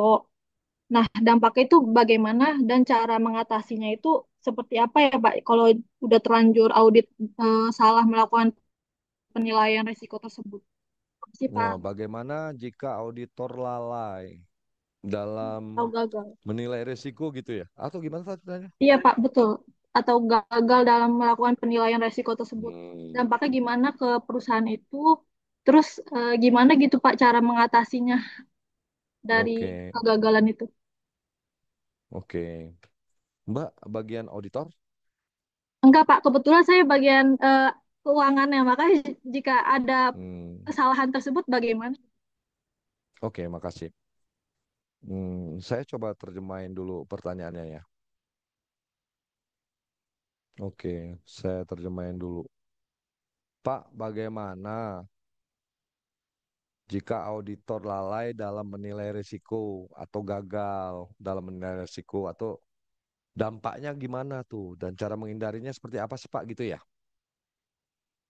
Betul Pak. Betul ya? Oke. Ya. Itu yang namanya blind spot. Blind spot, titik buta ya. Blind spot itu dalam praktek audit sistem informasi ada, maupun audit internal ada. Saya ke audit internal ya. Kenapa audit internal lebih banyak? Karena dia orang dalam, tahu ada kesalahan, tapi dia lalai itu, pembiaran, blind spot. Termasuk juga praktek audit sistem informasi itu udah oleh audit internal ya. Oke ya. Nah, dalam konteks sistem informasi akuntansi audit dan risk based audit ya. Jika auditor lalai, yang pertama, ini agak susah ya. Saya bicara apa adanya boleh nggak ya? Mungkin saya auditor, saya agak ceplos-ceplos nggak apa-apa ya. Nggak apa-apa Pak. Oke, nah gini saya Cari bilangnya. aman. Di internal audit, auditor yang bagus itu auditor yang memberi tahu kelemahan perusahaannya. Tapi nggak disuka oleh direkturnya karena bikin pusing tuh. Ini orang ini ketemu bikin cerita resiko, orang ini ketemu melakukan audit ini kan itu kan. Ada yang bagian internal audit nggak? Tapi tujuan internal auditor memang gitu. Menyampaikan potensi resiko, menginformasikan potensi resiko, memberikan advice dari sudut pandang negatif. Perlu melakukan ini loh Pak, supaya tidak terjadi ini. Oke, nah itu pengantar dulu. Pada saat auditor lalai terhadap penilaian resiko, itu menunjukkan bahwa auditor itu hanya memeriksa area yang aman. Paham nggak? Hanya memeriksa area yang aman, yang tidak berdampak resiko tinggi. sengaja dilewati atau terlewati. Itu masalah audit quality. Satu, tidak fokus pada area kritis, ciri-cirinya. Lalai dalam menilai risiko. Ingat ya, risk-based audit. Audit berbasis risiko. Harusnya, kenapa? Bukan hanya teori. Risk-based audit kayak kehidupan kita sendiri nih. Kita melakukan sesuatu itu berdasarkan risiko terbesar di kita itu dulu. Besok ujian, risikonya nggak lulus, pasti kita belajar dulu. Gitu. Jadi menilai yang paling kritis dulu. Nah, itu auditor itu tidak menilai hal yang kritis dulu. Atau pembiaran. Wah gila, ini saya meriksa vendor di mana salah satu vendor itu titipan. Nah itu berisiko tinggi. Jadi nggak ketemu risikonya. Atau yang kedua, dampaknya. Dampaknya kalau kita lalai dengan risiko, kesimpulan auditnya menyesatkan. Menyesatkan nih, hati-hati nih. Auditor menyatakan kontrolnya efektif.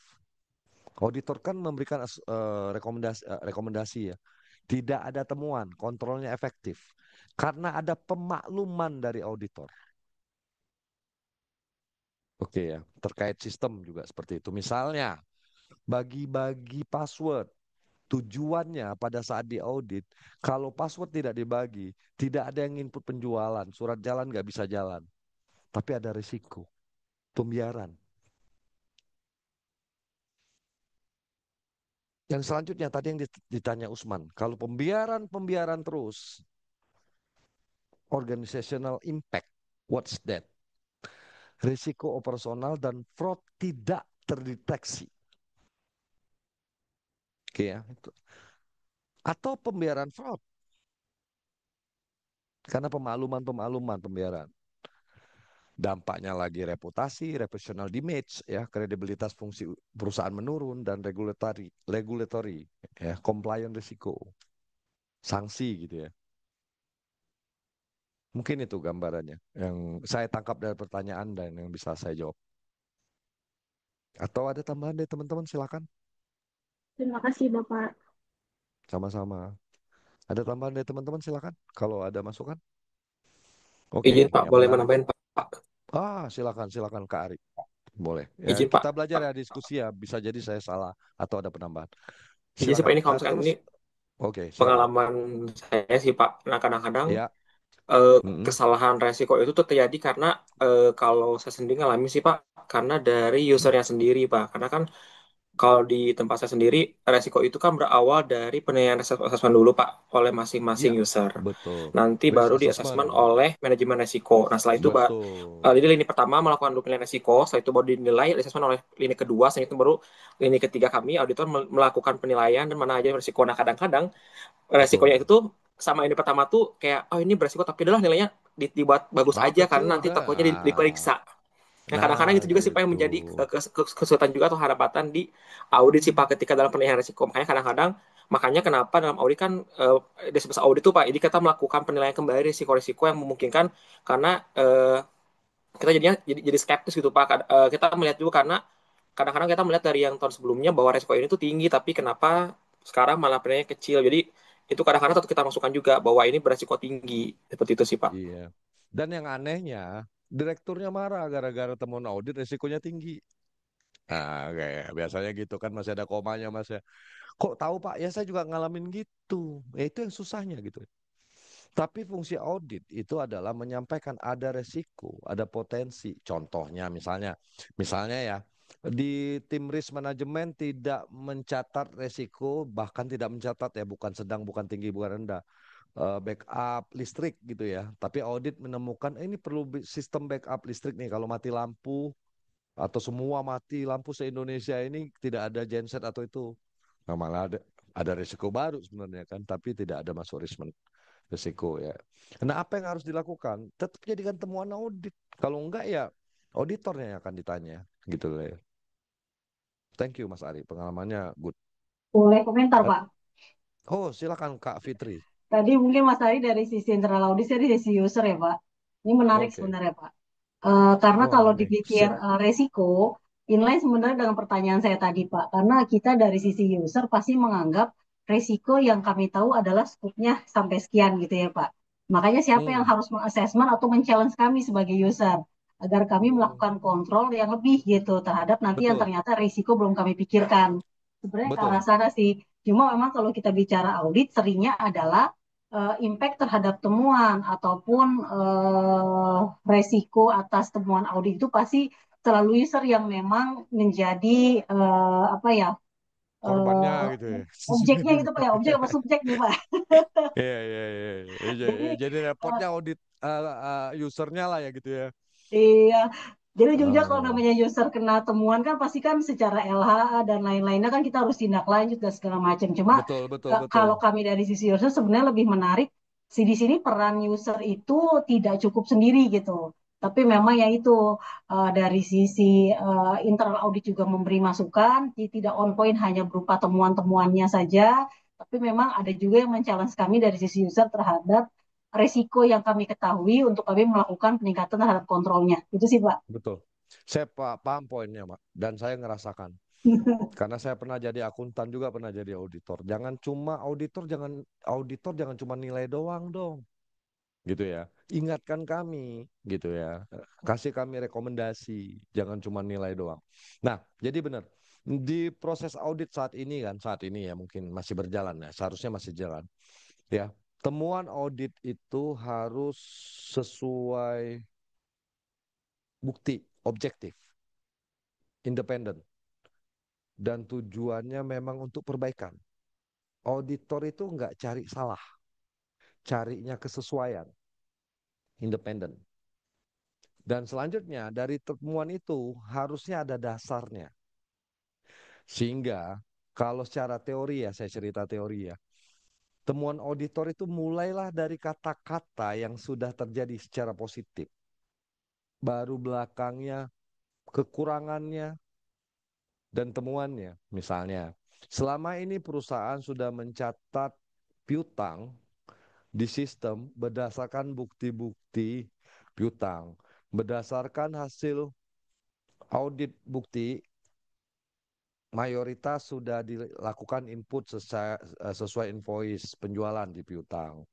Tetapi masih terdapat beberapa temuan audit di mana tanda tangan persetujuan penjualan belum ditandatangani bagian penjualan misalnya kayak gitu. Ada negatifnya. Tapi jangan negatif doang. Auditor itu harus memberikan rekomendasi. Kalau auditor cuma bisa ngasih temuan, nggak ngasih rekomendasi, tukeran aja bilangin auditornya. Kamu yang jadi akuntan, saya jadi auditor. Nah itu yang harus wajib. Makanya ada quality control audit. Termasuk audit eksternal nih. Mohon maaf nih, siapa audit eksternal di sini? KP itu kan salah nih, adjustment, sesuaiin. Rekomendasinya apa? Menurut kami begini transaksinya. Nah, ya, harus ada rekomendasi. Makanya ada proses closing audit. Proses closing audit itu bukan bela diri, salah bener. Iya sih oke. Justifikasi. Tapi menyepakati resiko, satu. Yang kedua menyepakati rekomendasi. Justru kadang-kadang mungkin Mbak Fitri sudah jalani. Pada saat diskusi rekomendasi, oh sebenarnya bukan temuan, kami udah lakuin itu. Nah, kayak gitu. Gitu sih poinnya sih Mbak. Oke? Siapa sih auditornya Mbak? Kayaknya kesel sama auditornya gitu. Enggak ya? Enggak, bukan Mas Usman ya? Enggak sekelas ini ya? Sebut aja kalau di sekelas ini kita selesaiin di sini nih. Oke, Hari enggak kayaknya, ya? Pak. Ari ya? Oke. Jangan enggak objektif jadi Ari ya. Enggak independen enggak boleh. Ada pertanyaan, saya manggil-manggil nama aja, maaf ya Bapak Ibu ya. Enggak apa-apa ya, harusnya. Gak Ada apa-apa, Pak. pertanyaan lagi silakan. Nur Laila ini kayaknya baru join. Apa kabar nih? Saya panggil dulu nih. Ada Rananda, siap-siap nih. Fajar tadi udah ya. Nur Laila. Apa kabar Mbak Nur Laila? Sehat? Alhamdulillah baik Pak, sehat.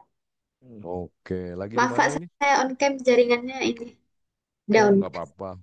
Ya, saya ngeliat namanya udah seneng kok. Itu bener namanya Nur Laila ini? Bener nggak namanya? Saya mau Iya nanya Pak, masalahnya. Oke. Nah, Mbak Iya, Nurlela, Pak, benar. dari diskusi kita tadi, ada pertanyaan nggak? Nggak ada ya? Insya Allah sejauh ini Kalau belum ada, Pak. Hah. oke, saya mau tanya nih sekarang, Mbak.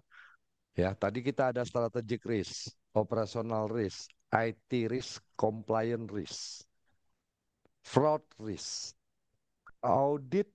Kita sekarang belajar audit sistem. Kita sebenarnya lagi mengawasi ada resiko di sisi sistem tidak gitu ya, Mbak ya? Halo? Iya, Pak. Halo? Iya Hah. nggak? Setuju nggak? Iya, Pak. Hah. Oke, nanti Mbak, ya belum selesai nih, saya masih diskusi ya. Kayaknya Iya, nggak Pak. buru-buru benar ngobrolnya. Bentar. Oke, ya, Mbak lihat di sini ya. Ah, kita lagi kuliah tentang resiko, audit berbasis resiko di sistem audit, informasi sistem audit tapi berbasis resiko ya. Tolong lihat satu, dua, tiga, empat, lima.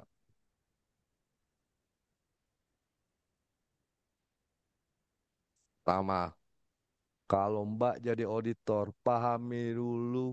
Jadi perlu interview, perlu observasi, perlu ngobrol jadi auditor itu. Banyak kalau auditor internal mungkin enak kenal sama temennya, kenal sistemnya. Kalau tiba-tiba Mbak auditor bukan Mbak? Mbak Dulu Nurlela pernah kerja sebagai dulu. auditor, Pak. Sekarang Oke, nah nggak lagi. Ha. sekarang, oh sekarang nggak lagi. Oke, nah kita kan interview nih. Sebenarnya kita mengidentifikasi nih modul di sistem itu apa aja. Hardware-nya apa aja, software-nya apa aja, orangnya siapa aja. Benar ya, Mbak? Iya, Pak. Yang kedua, identify risk. Oke ya? Ini ngapain kita?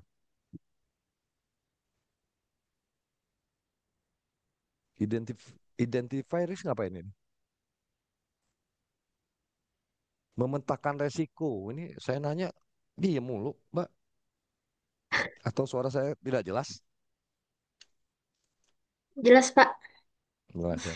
Nah, Iya. identify risk sih kita memetakan resiko dari interview tadi. Atau tadi Mas Ari bilang ya, yang paling enak kalau Anda jadi auditor, minta list resikonya dari orang aset, dari risiko manajemen. Ya, Ria. Iya, Pak. Evaluasi kontrol, kontrolnya apa aja yang diterapkan, akses residual risk, nilai sisa yang diterapkan, dan lain-lain. Oke ya, thank you ya.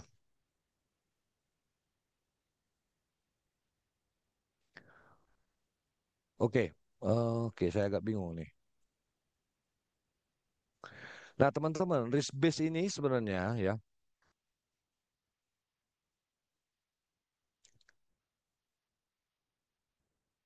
sebenarnya ada kasus ya, tapi nanti aja minggu depan saya jelasin ya. Saya enggak.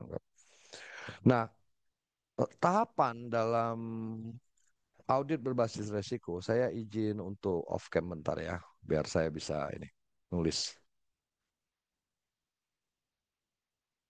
Tahapan ini Bapak Ibu adalah tahapan pada saat pelaksanaan audit berbasis resiko.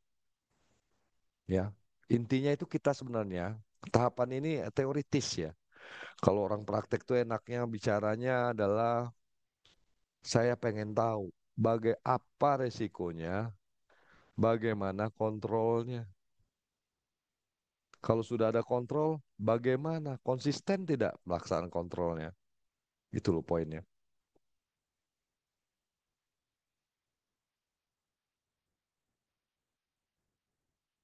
Ya,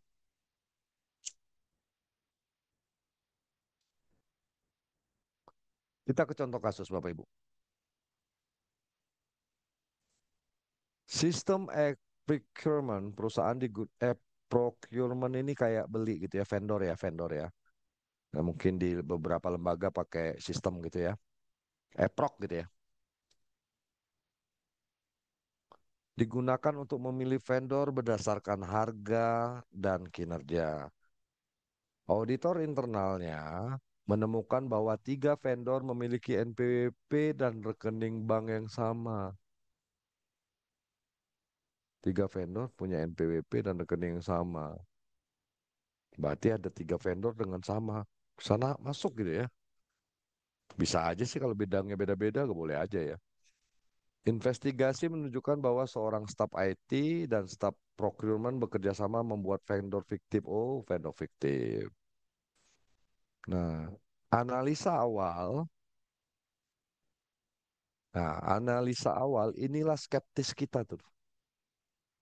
Hipotesa kita tuh. Negatif hipotesa kalau dia audit. Skeptis ya. Yang harus kita buktikan.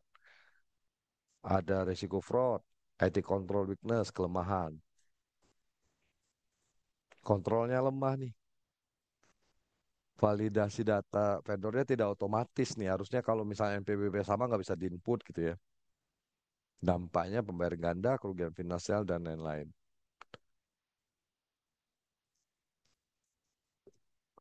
Nah, kalau bicara risk metric ya, nah di sini kan bicara risk metric ya, itu sebenarnya bicara tentang seberapa sering likelihood dan impact. Jadi kalau resikonya apa, ini contoh ya, bisa high, bisa low ya.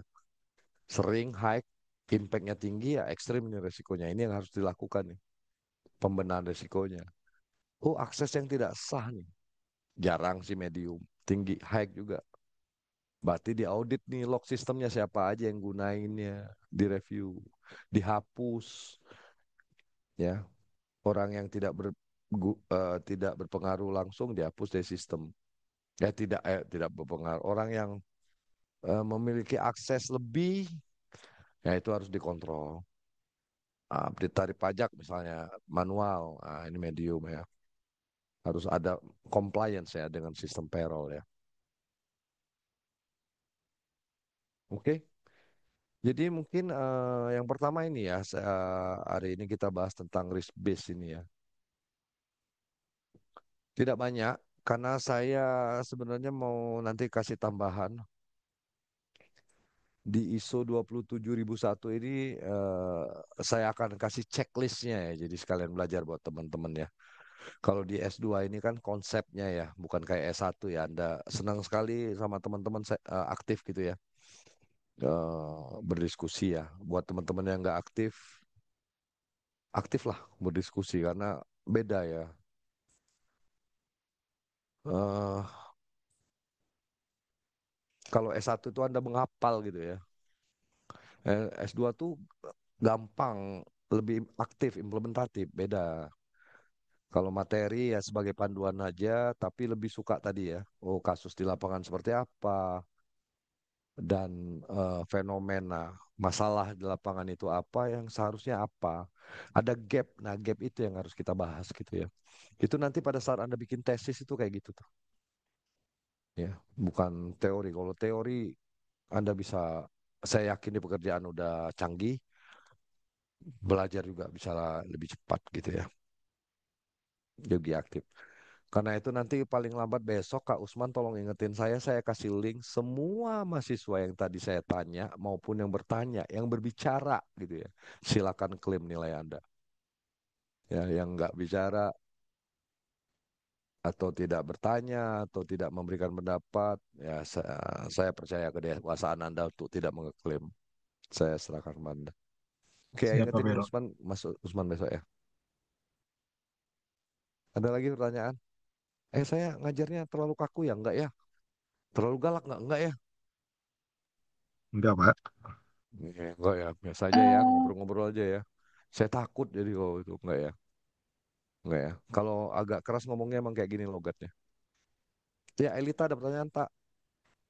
Iya Pak, mau tanya sebenarnya agak penasaran juga sih. Kalau ini kan kita ngebahas terkait audit sistem informasi ya, terus Iya. berbasis risiko. Terus Oh. juga tadi Hmm. dijelasin kalau audit ini kan kita nggak bisa yang audit semuanya diaudit karena kan kita Oke. lihat risikonya dari mana gitu ya Pak. Sebenarnya pertanyaannya Betul. lebih ke sini sih Pak. Kalau dalam kita menentukan risiko, misalkan auditor ini udah nentuin nih risiko-risiko yang ada. Apakah Hmm. semua risiko yang audit temukan gitu, misalnya yang jadi bahan audit itu pasti kita audit 100% atau nantinya kita pilah-pilah lagi, dan apakah di audit sistem informasi ini ada penentuan materialitas gitu ya Pak? Dan kalaupun emang ada, Betul. penentuan materialitasnya itu berdasarkan apa gitu Pak? Wah, keren. Sebenarnya pertanyaannya itu udah tahu jawabannya Mbak itu. Ini kan masalah materialitas dan signifikansi gitu ya. Saya akan jawab ya. Ya, mungkin karena Baik. saya praktisi, tidak terlalu banyak baca, saya akan jawab sepemahaman saya. Satu, risk-based audit. Saya tidak kasih catatan ya, tapi Anda bisa dengar penjelasan saya. Sebentar dulu, saya cek dulu. Saya udah nggak nge-share ya. Masih nge-share nggak saya? Sudah tidak, Enggak Pak. ya? Tidak Udah. Pak. Oke ya, biar fokus menjelaskan. Risk-based audit adalah langkah awal auditor melakukan audit. Mulai dari perencanaan audit itu harus berdasarkan risk-based. Satu, risk-based audit itu adalah metode fokus. Audit itu biar fokus, tidak semua resiko diperiksa. Metode audit untuk membuat fokus audit ke resiko yang berdampak material dan signifikan. Oke, oke. Materialitas, Pak, bagaimana menentukan materialitasnya? Oke, materialitas itu bisa kualitatif, dampak compliance, dampak kejujuran. Ya, ada perusahaan auditor menyampaikan ada pencurian 10 juta nggak signifikan, tapi material buat auditor. Ya, ada yang kuantitatif, ukuran. Penetapan materialitas. Oke ya, saya ulangi ya. Jadi materialitas itu bicara berapa besar dampaknya. Talk about impact.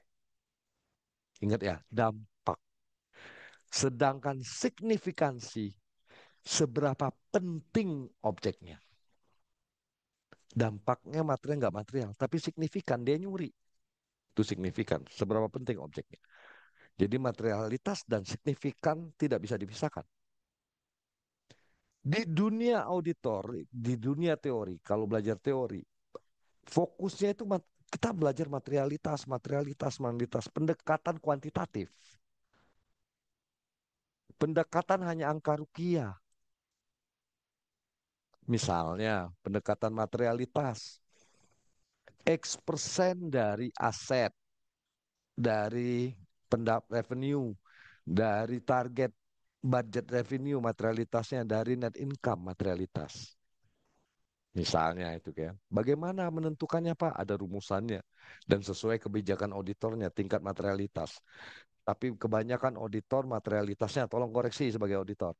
Materialitasnya dari revenue, rata-rata revenue, budget, dan aset kebanyakan. Ya gitu. Kalau balik ke pertanyaannya tadi, risk based berbasis risiko, auditor harus memperhatikan signifikansi risiko dan signifikansi itu tadi apa? Yang saya sampaikan, seberapa penting objeknya ya atas risiko itu dan materialitas, seberapa besar dampaknya. Risk base itu dasar untuk menghitung materialitas dulu. Ada risiko tinggi, itu bagaimana signifikansinya. Ada risiko tinggi, bagaimana materialitasnya. Ada risiko tinggi, rekayasa pendapatan. Karena target perusahaan itu harus tinggi pendapatannya. Risiko tinggi di situ. Kita lihat, oh tidak ada temuan. Adapun temuan tidak material di bawah X% dari revenue. Bisa jadi gitu. Oh signifikan. Karena ada indikasi fraud, rekayasa laporan keuangan. Nah gitu. Mungkin gambarannya seperti itu Mbak. Mbak, siapa tadi ya? Sebentar, siapa lupa saya namanya. Elita ya. Elita, Pak. Gambarannya begitu elit. Ya, baik, Semoga Pak. mencerahkan ya. Ya, baik. Terima kasih, Pak. Sama-sama. Ada lagi?